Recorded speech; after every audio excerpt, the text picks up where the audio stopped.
Hello नमस्कार दोस्तों, आपका स्वागत है आपके अपने YouTube चैनल अजय तोमसर क्लासेस पर। आज हम पढ़ेंगे इलेक्शन के कुछ इंपॉर्टेंट क्वेश्चंस के बारे में जो आपके बोर्ड के लिए बहुत ज्यादा इंपॉर्टेंट होंगे। इसमें आपको कुछ एमसीक्यू कराए जाएंगे और कुछ न्यूमेरिकल्स हैं आज की क्लास में, तो आप वीडियो को पूरा देखना, आपको बोर्ड में ये बहुत ज्यादा हेल्प करेंगे। चलिए तो वीडियो को स्टार्ट करते हैं। आपका what is the relationship between resistance and current. मतलब पहले क्वेश्चन में आपसे पूछा गया है कि रेजिस्टेंस और करंट के बीच में रिलेशनशिप क्या होता है। तो देखिए ये ओम्स लॉ से हम अच्छे से डिफाइन कर सकते हैं। देखिए हमारा फॉर्मूला होता है V equal to I R, ठीक है। अब यहां से अगर हम I की वैल्यू निकाला तो क्या हो जाएगा V अपॉन R। अब यहां से उसने करंट और रेजिस्टेंस के बारे में पूछा कि इन दोनों के बीच में रिलेशन क्या होता है। तो एक बात देखिए, ये इनवर्सली प्रोपोर्शनल है कि नहीं? I इनवर्सली प्रोपोर्शनल होता है किसके? रेजिस्टेंस के। मतलब जहां पे रेजिस्टेंस इंक्रीज होगा करंट वहां पे क्या हो जाएगा? डिक्रीज हो जाएगा, ठीक है। और जहां पे करंट इंक्रीज होगा वहां पर ये डिक्रीज हो जाएगा। मतलब जहां पर ये बढ़ेगा वहां पर ये घटेगा सिंपल सा। तो ये इनके बीच में रिलेशनशिप होता है। अब देख लेते हैं हमें मल्टीपल चॉइस यहां पर क्या क्या लिए हैं। They are directly related to each other. क्या ये डायरेक्टली एक दूसरे के प्रोपोर्शनल है? तो पहला ऑप्शन गलत हो गया। सेकंड है they are inversely related to each other. ये बिल्कुल सही बात बोल रहा है कि वो एक दूसरे के कैसे होते हैं? इनवर्सली प्रोपोर्शनल होते हैं। मतलब एक इंक्रीज होगा दूसरा ऑटोमेटिक क्या हो जाएगा? डिक्रीज हो जाएगा, ठीक है। तो इसका जो सही आंसर हो जाएगा वो क्या हो जाएगा? बी वाला हो जाएगा। They are inversely related to each other, ठीक है। सेकंड है the image shows a combination of four resistors। अब देखिए इसमें एक इमेज दिखाई दे रही होगी। अब इसमें आपको टोटल रेजिस्टेंस निकालना है कि इन रजिस्टर के बीच में टोटल रेजिस्टेंस आपका कितना होगा किन्हीं दो पॉइंट के बीच में। तो यहाँ पर ये वाला जो कॉम्बिनेशन आप देख रहे हैं ये पहला है, ठीक है। तो पहले यहाँ पे आप इसे सॉल्व कर लीजिए। नाम दे देते हैं हम इसे R1, R2, R3, R4, ठीक है, इस तरीके से। अब इससे R1 और R2 को देखें तो ये पैरेलल है। तो यहाँ पे देखेंगे हम R डैश निकालेंगे तो 1 upon R1 plus 1 upon R2। अब देखिए वैल्यू पुट करेंगे तो 1 अपॉन 2 प्लस 1 अपॉन 3। एलसीएम लेंगे तो कितना आ जाएगा 6। 2 से इसमें मार दीजिए 3 प्लस 2 कितना हो जाएगा 5 अपॉन 6। तो ये हमारी वैल्यू आई है 1 अपॉन R डैश की, ठीक है। अब इस R डैश को ऊपर लेके जाएंगे तो ये हो जाएगा 6 अपॉन 5 O। मतलब इसमें हम ये देख सकते हैं कि इन दोनों का जो एक नेट रेजिस्टेंस आएगा वो आ जाएगा हमारा कितना 5 अपॉन 6। देखिए मतलब ये हो जाएगा हमारा 6 अपॉन 5। अब यहाँ पर इन देख रहे हैं हम R3 और R4 को, तो ये दोनों कॉम्बिनेशन आपको सीरीज में दिखाई दे रहे हैं, ठीक है। तो यहाँ पर देखिए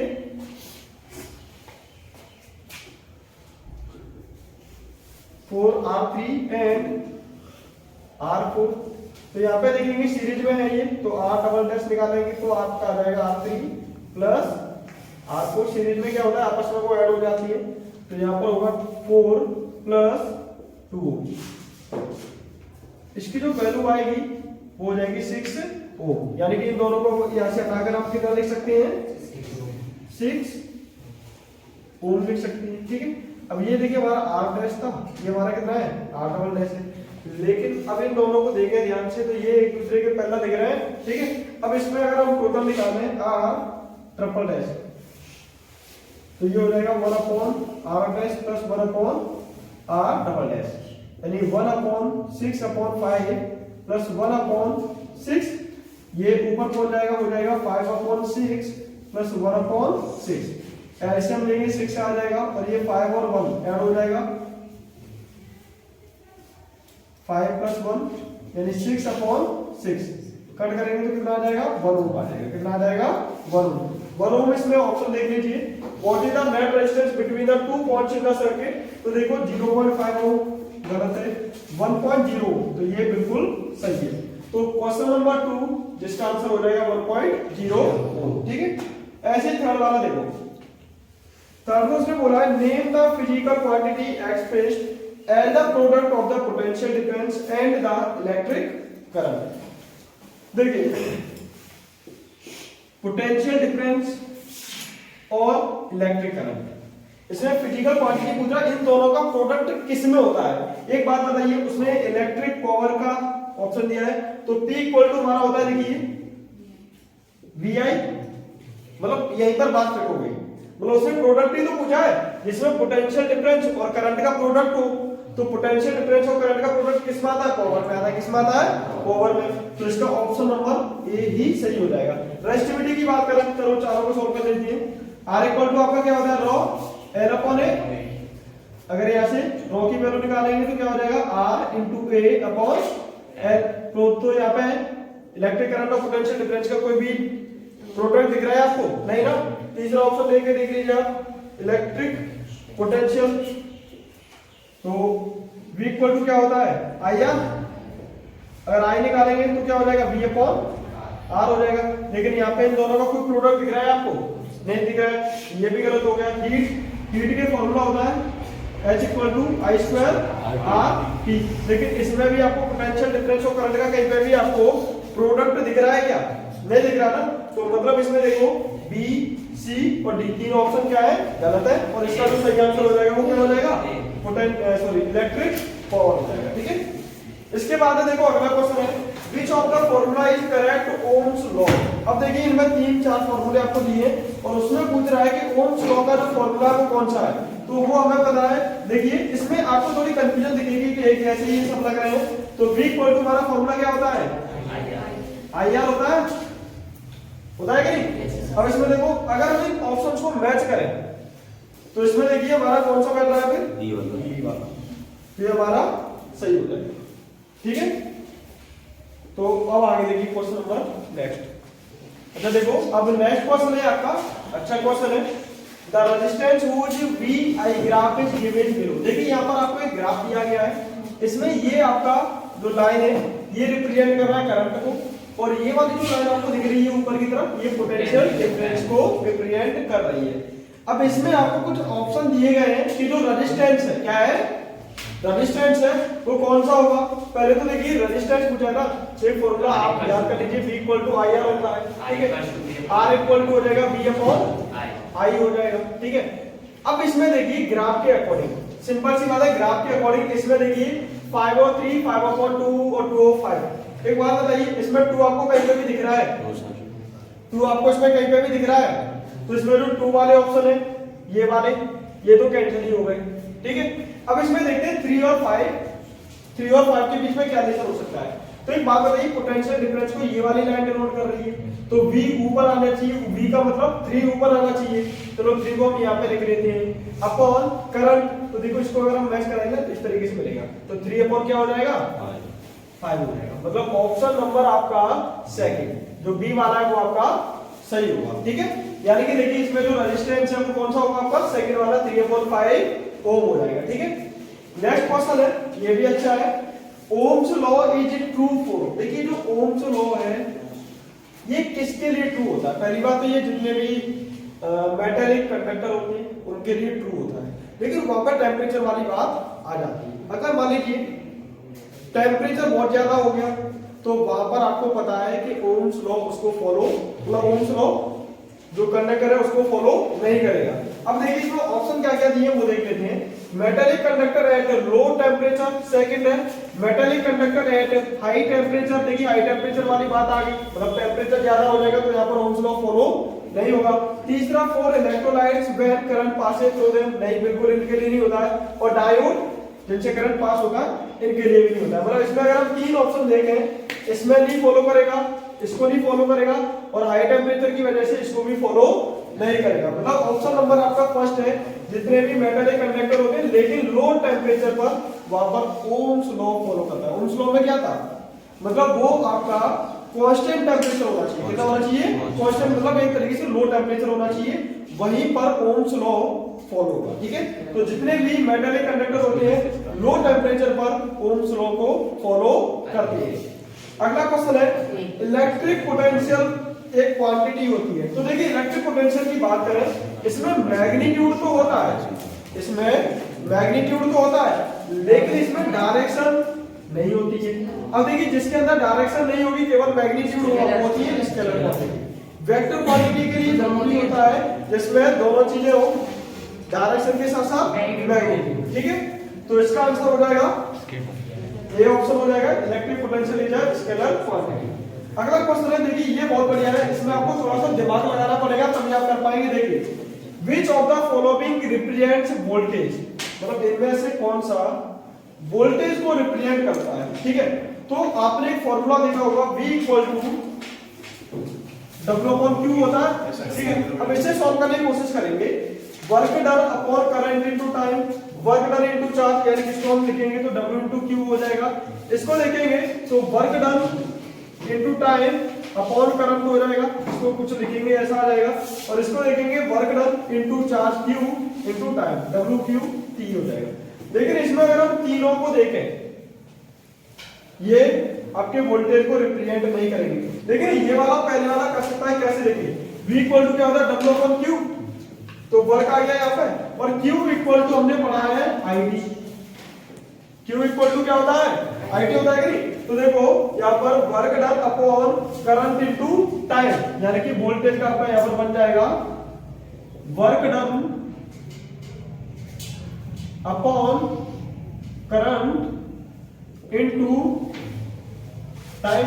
तो देखिए इसका जो पहला वाला ऑप्शन है ये बिल्कुल आपका सही होगा, मतलब इनमें से कौन सा वोल्टेज को रिप्रेजेंट कर रहा है, work done upon current into time. तो इस चैप्टर में अगर आप देखें, अगर आपको फॉर्मूले अच्छे से लर्न करें तो आप चैप्टर को अच्छे से कर सकते हैं। अगर फॉर्मूले लर्न नहीं है तो आपको दिक्कत आएगी इसमें। ठीक है, अब देखिए अगला क्वेश्चन है, the relation between potential difference V and current और पोटेंशियल डिफरेंस के बीच में रिलेशन क्या होता है। देखिए ओम्स लॉ हर जगह आपका लगभग अप्लाई हो रहा है, इक्वल टू क्या होता है, IR। इसमें देखेंगे ये दोनों एक दूसरे के प्रोपोर्शनल आ रहा है कि नहीं, तो V प्रोपोर्शनल I, कहीं ऑप्शन है क्या, V प्रोपोर्शनल I स्क्वायर गलत है, V प्रोपोर्शनल 1 अपॉन I ये भी गलत है, V स्क्वायर प्रोपोर्शनल I ये भी गलत है। सब ये तीन ऑप्शन तो आपके सीधे सीधे गलत ही हो गए, बचा कौन सा, चौथा फोर्थ वाला आपका बिल्कुल सही होगा। ठीक है, अब इसके बाद कुछ और क्वेश्चन देखते हैं। तो देखिए एक और सर्किट वाला क्वेश्चन है, इसमें क्या पूछा है, देखो आपको find the equivalent resistance across the two ends A and B। देखिए एक पॉइंट ये A और एक पॉइंट ये B, इन दोनों के बीच में आपको इक्विवेलेंट रेजिस्टेंस निकालना है। इसमें देखिए आपको R1, R2, R3, R4, R5, R5, R6, R7, R8 इन सब की वैल्यू दी है 2 ओम। कितनी दी है, 2 ओम, 2 ओम, इस तरीके से। अब इसको अगर हम सॉल्व करें तो इसमें एक चीज देखिए, R1 और R2 ये आपको पहला दिखाई दे रहे हैं। इसमें अगर हम देखें तो देखिए सॉल्व करने का तरीका, ये पहला है, ये भी है, ये भी है और ये भी एक दूसरे के क्या है पहले। तो पहले हम इन्हें क्या करेंगे, ब्रेक कर लेंगे। क्या कर लेंगे, इन दोनों से एक ही रेजिस्टेंस बनाएंगे। तो पहले हम ले लेते हैं 4 R1 एंड R2। तो इसमें देखिए 1 अपॉन R1 2 के लिए निकालेंगे तो 1 upon R1 plus 1 upon R2। देखिए R1 की वैल्यू कितनी है 2 प्लस 1 अपॉन R2 की वैल्यू कितनी है 2, एलसीएम 2 आ गया, 1 1 कितना हो जाएगा 2, यानी कि 1 ओम, यानी R12 आपका कितना हो जाएगा 1 ओम। यानी कि इसको मैं हटाकर यहां पर कुछ इस तरीके से लिख सकता हूं 1 ओम। ऐसे ही आप R3 देखिए 4 R3 एंड R4, तो यहाँ पे देखिए 1 अपॉन R3 4 के लिए निकालेंगे तो 1 upon R3 plus 1 upon R4, value रखेंगे 1 अपॉन 2 प्लस 1 अपॉन 2। आप इसे सॉल्व करेंगे तो सेम कितना आ जाएगा 1 ओम। ठीक है, तो इसका भी देखिए R3 4 की जो वैल्यू आएगी वो भी 1 ओम आ जाएगी। ठीक है, अब इसमें इसकी जगह भी हम कितना रख सकते हैं, आप देखो इसको भी कुछ इस तरीके से लिखा जा सकता है, तो ये भी आपका कितना हो जाएगा 1 ओम हो जाएगा। ऐसे आप R5 और R6 को देखो। ठीक है, 4 R5 एंड R6, तो देखिए 1 अपॉन R5 6 के लिए 1 upon R5 plus 1 upon R6। तो देखिए R5 की वैल्यू 1 अपॉन 2 प्लस 1 अपॉन 2। आप इसे भी सॉल्व करेंगे तो कितना आ जाएगा 1 ओम आ जाएगा R5 6 की वैल्यू। तो इसको भी हम यहाँ पे कितना रख सकते हैं मतलब इसको भी आप कुछ इस तरीके से बनाएंगे तो ये भी आपका कितना आ जाएगा 1 ओम आ जाएगा। ठीक है, अब इसको भी देख लीजिए, यहाँ पे साइड में देख लीजिए 4 R7 एंड R8 के लिए, तो यहाँ पे देखिए 1/R7 8 के लिए निकाले तो 1/R7 प्लस 1/R8, क्योंकि पहला रही है तो 1/2 प्लस 1/2, इसको भी सॉल्व करेंगे तो कितना रहेगा 1 ओम, यानी R7 8 की वैल्यू भी कितनी आ गई 1 ओम। तो इसको भी हम सेम ऐसे लिख सकते हैं, देखो तो ये सर्किट आपका जो बनेगा ना आपका कुछ इस तरीके का बन जाएगा। यहाँ पर देखो ये बन जाएगा आपका 1 ओम। अब इसमें देखो आप सर्किट को खींचेंगे ना कुछ इस तरीके से पकड़िए और ऐसे खींच दीजिए। जब आप खींचेंगे तो ये वाला और ये वाला, यानी कि ये वाला R12 और ये R34, ये तो सीरीज में अपने आप आ जाएंगे ये दोनों, और ये R56 और R78 ये आपस में सीरीज में आ जाएंगे। तो देखिए इसमें हम देखें, इन दोनों को देखेंगे तो ये सीरीज में आ रहा है कि नहीं, यानी 4R4 R14 के लिए तो देखो 1 + 1 कितना आ जाएगा, यहाँ पे 2 ओम आ जाएगा। मतलब इन दोनों को अगर हम देखें तो इन दोनों की जगह हम कितना लिख सकते हैं 2 ओम। तो इन दोनों को देखिए सीरीज में चाहिए तो कुछ इस तरीके से हम इसे ये कुछ इस तरीके से सर्किट बन जाएगा, इसमें आ जाएगा आपका 2 ओम। ऐसे ही इसको हम लिख सकते हैं 4R5 8 के लिए, तो इसमें देखो ये और ये एक दूसरे की सीरीज में, मतलब इसको आप खींचेंगे ना तो एक लाइन में सीध में आ जाएंगे। करने का तरीका तो यहाँ पे देखिए 1 + 1 कितना हो जाएगा, ये भी 2 ओम हो गया। अब देखो इसकी जगह हम कितना लिख सकते हैं यहाँ पे कुछ,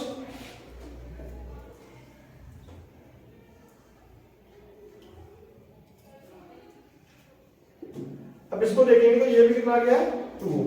अब देखो ये दोनों एक दूसरे के पैरेलल आ गए, ठीक है, तो यहाँ पे 4R18 के लिए तो इसमें देखेंगे 1/2 प्लस 1/2, 12 से आ गया 1 और 1 कितना हो गया 2, 2/2 कितना आ जाएगा 1।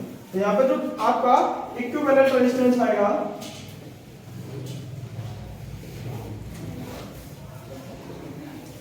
वो कितना आ जाएगा, और यही आपका क्या होगा ठीक है। मतलब जब भी आपको कोई बड़ा सर्किट दिखे उसे तोड़ते जाइए, उसमें आपको कॉम्बिनेशन दिख जाएगा कि ये सीरीज में ये पैरेलल में, फिर उसे आप खींचेंगे ना, अगर वो एकदम सीध में आ रहा है कुछ इस तरीके से लाइन में आ रहे हैं इसका मतलब वो सीरीज में, अगर वो कुछ इस तरीके से आ रहे हैं ऊपर नीचे इस तरीके से तो वो कैसे होंगे पैरेलल कॉम्बिनेशन होंगे।